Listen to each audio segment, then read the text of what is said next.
میں علماء دیوبند۔ اور اللہ کے نبی علیہ السلام فرماتے ہیں کہ الحج المبرور لیس لہ جزاء الا الجنہ، حج مبرور کا تو بس صلہ اور بدلہ یہ ہے کہ جنت ہی میں وہ جائے گا۔ جس کو حج مبرور حاصل ہو گیا اور جس کو حج مبرور مل گیا، جس کا حج باری تعالیٰ کی بارگاہ میں قبول ہو گیا، تو دوستو اللہ کے نبی صلی اللہ علیہ وسلم نے فرمایا کہ ایسا حاجی تو کامیاب ہو گیا، اس کا ٹھکانہ تو جنت کے علاوہ کچھ بھی نہیں ہے۔ لیس لہ جزاء الا الجنہ، اس کے لیے کوئی دوسرا اور ٹھکانہ نہیں ہے سوائے جنت کے۔ لیکن دوستو علماء نے لکھا ہے کہ حج مبرور، کون سا حج مبرور ہوگا اور حج مبرور کی شرائط کیا ہیں؟ علماء نے لکھا ہے کہ 7 چیزیں ایسی ہیں کہ جس کی وجہ سے انسان کو حج مبرور حاصل ہو جاتا ہے، اور اگر وہ 7 چیزیں اس حاجی کے اندر پائی گئی تو وہ خود حاجی سمجھ لے کہ میرا حج الحمدللہ قبول ہو گیا اور مجھے حج مبرور حاصل ہو گیا۔ اور اگر یہ چیزیں نہیں رہی تو انسان کو خود سمجھنا چاہیے کہ شاید میرا حج قبول نہیں ہوا، حج مبرور مجھ کو حاصل نہیں ہوا۔ ورنہ دوستو حج کی فضیلت اور اللہ کے نبی علیہ السلام کی نگاہ میں حاجی کا مقام کتنا بڑا، اللہ کی نگاہ میں حاجی کا مقام کتنا بڑا۔ علماء نے لکھا ہے کہ ایک حاجی اگر اس کو حج مبرور حاصل ہو گیا ہو تو 400 لوگوں کو جنت میں لے کر کے جائے گا۔ 400 لوگوں کی وہ حاجی سفارش کر سکتا ہے، لیکن کب دوستو؟ اگر اس کا حج مقبول ہو گیا ہو، اس کو حج مبرور حاصل ہو گیا ہو، تو ایسا شخص کیا کر سکتا ہے؟ 400 لوگوں کو جنت میں لے کر جا سکتا ہے۔ علماء فرماتے ہیں اللہ رب العزت قیامت کے میدان میں حاجیوں سے کہیں گے جاؤ، تم کو اختیار دے دیا ہم نے اتنے لوگوں پر، ان کو لے کر جنت میں چلے جاؤ۔ سارے حاجی جن کا حج مقبول ہوا ہوگا وہ اپنے ساتھیوں کو، اپنے دوستوں میں سے، خاندانوں میں سے، رشتہ داروں میں سے ایسے لوگوں کو جس پر جہنم واجب ہو چکی ہوگی، ایسے لوگوں کو جنت میں لے کر چلے جائیں گے، اور بقیہ اللہ رب العزت لوگوں سے فرما دے گے کہ جاؤ تم سب کے سب بھی جنت میں چلے جاؤ۔ علماء کھڑے رہیں گے، علماء مایوس ہو جائیں گے، باری تعالیٰ یہ کیا معاملہ ہے؟ ہماری باتوں سے، ہماری تشکیلوں سے یہ لوگ تو جنت میں آ گئے اور ہم باہر کے باہر کھڑے رہ گئے۔ ہماری وجہ سے انہوں نے حج کیا، ہماری تشکیل پر حج کیا، ہماری وجہ سے ان کی نمازیں درست ہوئی، اور ان کو تو جنت میں بھیج دیا گیا اور ہمیں باہر کھڑا کر دیا گیا۔ اللہ فرمائیں گے او میرے نبی کے وارثو، تمہیں مایوس ہونے کی ضرورت نہیں ہے، تمہارا مقام اس سے بھی آگے ہے، تمہارا مقام ان حاجیوں سے بھی آگے ہے۔ علماء لکھتے ہیں، علماء نے فرمایا اللہ رب العزت فرمائیں گے جاؤ میرے نبی کے وارثو، تمہارے ساتھ تمہارے پیچھے جتنے چلنے والے تھے ان سب کی تم سفارش کرو، میں ان سب کی سفارش اس کے حق میں قبول کروں گا۔ علماء نے لکھا ہے اگر آسمان کے ستاروں کے برابر بھی ایک عالم کسی کی سفارش کرے گا، چاہے اس کی تعداد آسمان کے ستاروں کے برابر ہو جائے، اللہ ان تمام کی سفارش، اس عالم کی سفارش ان تمام کے حق میں قبول فرما لیں گے۔ اس لیے علماء فرماتے ہیں کہ ایک عالم دین کے ساتھ میں حج کرنا تمہارے 100 حج کے برابر ہے، ایک حج عالم کے ساتھ میں، اور انفرادی تمہارا حج 100 حج کرو تو وہ حج تمہارا مقابلہ نہیں کر سکتا جو تم نے ایک عالم کے ساتھ میں کیا، ایک اہل دل کے ساتھ میں کیا، اہل تقویٰ کے ساتھ میں۔ جو تمہارا ایک حج ہوا ہے وہ تمہارے 100 حج سے بہتر ہے۔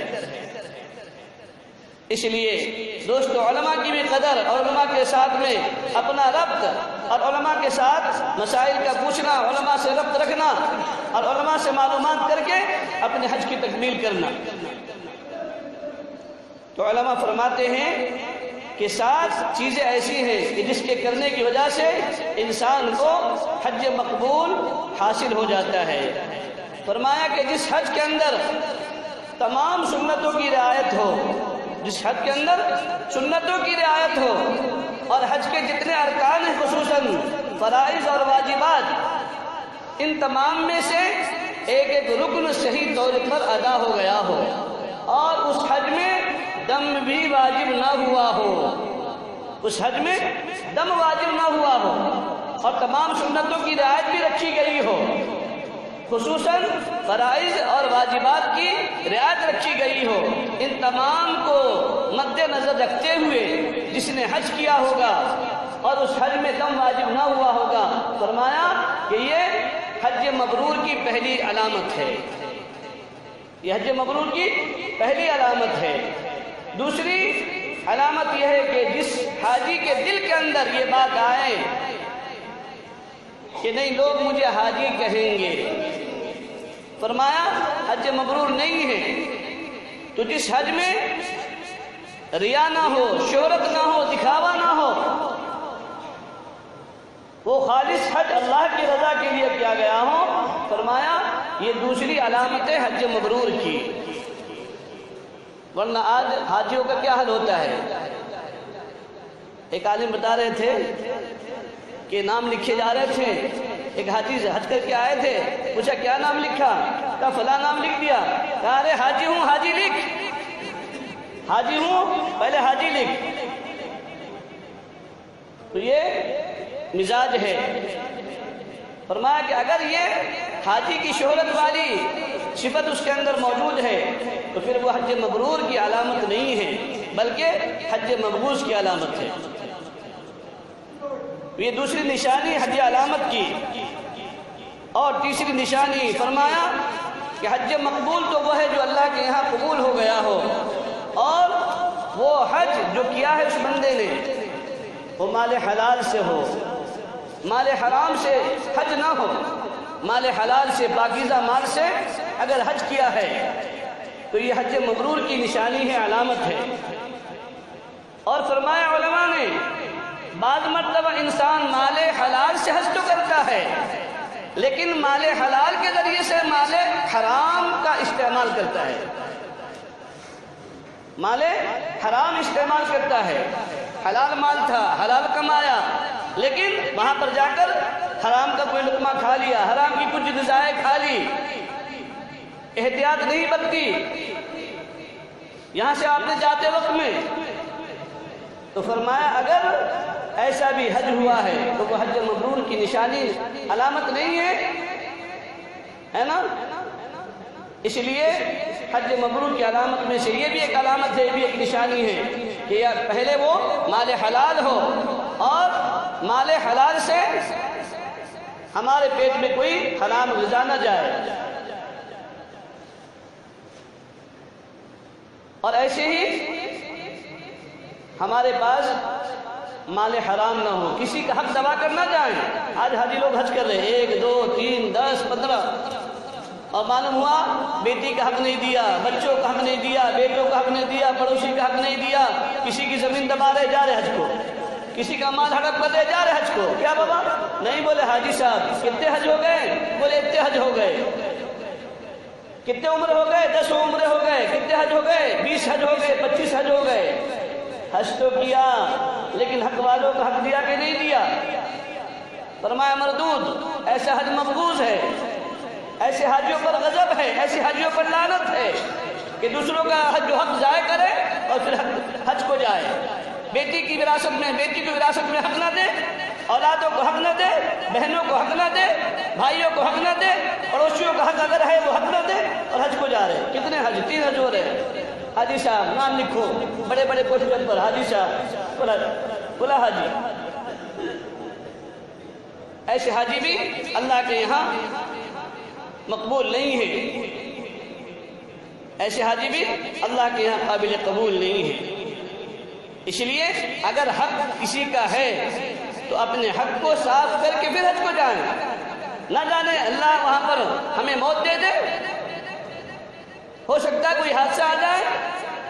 اسی لیے دوستو پہلے زمانے کے اندر جو لوگ حج کو جاتے تھے نا، اصل تو واقعتاً حج ان کا تھا، بڑی قربانیوں کے ساتھ، بڑے مجاہدوں کے ساتھ ان کا حج ہوتا تھا، اور پھر حاجی حج کو جانے سے پہلے تمام برادران کو بلاتے، رشتہ داروں کو بلاتے اپنے گھر پر، ان کی استعداد کے مطابق جو بھی چیز ان کے مقدر میں ہوتی، چائے پانی صحیح، ناشتہ صحیح، شربت صحیح، سب کو بلا کر کے پلاتے اور معافی تلافی کرتے۔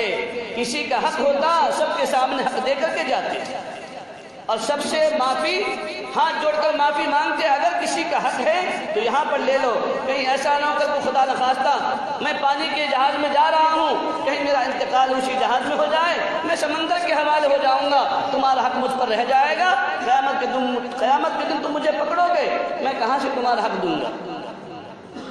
لیکن آج وہ ماحول نہیں ہے، آج تو حاجی دعوتیں کھاتا ہے نا، اور لوگ بھی جانے سے پہلے بلاتے حاجیوں کو، اور پھر حاجی یہاں پر اتنا کھاتا ہے تیل کٹ اور چربی دار کہ وہاں جاتے جیسے عمرہ ہوا نہیں کہ بیمار پڑتا۔ ہاں نہیں بولے جانا پڑتا، ارے جاؤ نا، کون منع کر رہا، ٹھیک ہے، کھانا ہی ہونا کاہے کے لیے، کیا ضروری ہے کھانا کھانا؟ آپ ان سے کہو کہ دیکھو بھائی انشاءاللہ بعد میں زندگی رہی، آنے کے بعد میں کھائیں گے، ابھی میں جا رہا ہوں اللہ کے گھر کو، یہاں کھانے کھا کر کے جاؤں گا، تمہاری میری طبیعت خراب ہو جائے گی، تمہاری عبادت کیا کروں گا، اللہ کے سامنے مناجات کیا کروں گا؟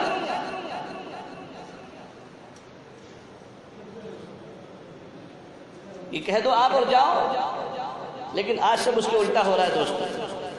اسی لیے اللہ پاک حج کی توفیق دے تو ان تمام چیزوں کو انسان صاف کر کے جائے، خاص طور سے معاملات کو، حقوق العباد کو انسان صاف کر کے جائے، تو اس حج کا فائدہ ہے نا۔ ہاں، اور فرمایا کہ چوتھی چیز یہ ہے کہ اس میں کوئی گناہ نہ ہو۔ انسان حج میں جاتا ہے لیکن گناہ کر بیٹھتا ہے، خاص طور سے جب 4 لوگ بیٹھ جاتے ہیں تو کسی نہ کسی کی غیبت آ جاتی ہے۔ بیت اللہ میں بیٹھا ہوا ہے، مسجد حرام میں ہے، مسجد نبوی میں ہے، مطاف میں ہے نا، کعبۃ اللہ کے سامنے ہے، حجر اسود کے سامنے ہے، اور ایک دوسرے کی غیبت ہو رہی ہے، چغل خوری ہو رہی ہے، بہتان درازی ہو رہی ہے۔ فرمایا کہ ایسا حج بھی مبرور نہیں ہوتا، وہ حج مبرور کی علامت نہیں ہے۔ اس لیے انسان کو سب سے زیادہ اپنی زبان پر کنٹرول کرنا چاہیے کہ نہیں، میں جتنے دن یہاں اللہ کے گھر میں رہوں گا، غیبت تو کسی بھی حال میں کہیں پر بھی جائز نہیں ہے، لیکن خاص طور سے جب بیت اللہ میں گئے ہیں، اللہ کے گھر میں گئے ہوئے ہیں، تو ہمیں حج کرنے کے لیے زندگی میں ایک مرتبہ اللہ نے توفیق دی ہے، بلایا ہے، یہاں پر بیٹھ کر کے ہم کیوں گناہ کریں؟ اس لیے اپنے مقام پر رہتے ہوئے گناہ کرنا، ایک گناہ پر ایک ہی آپ کو سزا ہے، لیکن بیت اللہ میں گناہ کریں تو علماء نے لکھا ہے کہ بیت اللہ کے اندر یا حرم مکہ کے اندر ایک اجر پر، ایک نیکی پر جتنا بڑا ثواب ہے، جتنی بڑی نیکیاں ملتی ہیں، ایسے ہی ایک گناہ کے کرنے پر اتنے ہی زیادہ برائیاں بھی اس کے نام اعمال میں لکھی جاتی ہیں۔ اس لیے کہ گھر میں گناہ کرنا الگ، اللہ کے گھر میں گناہ کرنا الگ۔ اللہ کے گھر میں گناہ کریں گے تو ڈبل آپ کے نام اعمال میں گناہ لکھا جائے گا، اور حرم شریف میں اس سے اور کہیں زیادہ ہے دوستو۔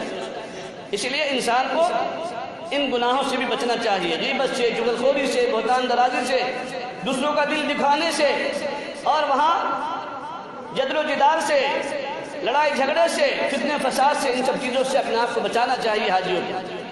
خاص طور سے انسان جب وہاں پر جاتا ہے طواف کرتے وقت میں دھکا لگتا ہے دوسرے کا، اب یہ انسان کو غصہ آتا ہے، یہ بھی بدلہ لینا چاہتا ہے، نہیں، معاف کرو، لگیں گا آپ کو، اس نے مار دیا، اس نے دھکا دے دیا، آپ مت دو، ہے نا۔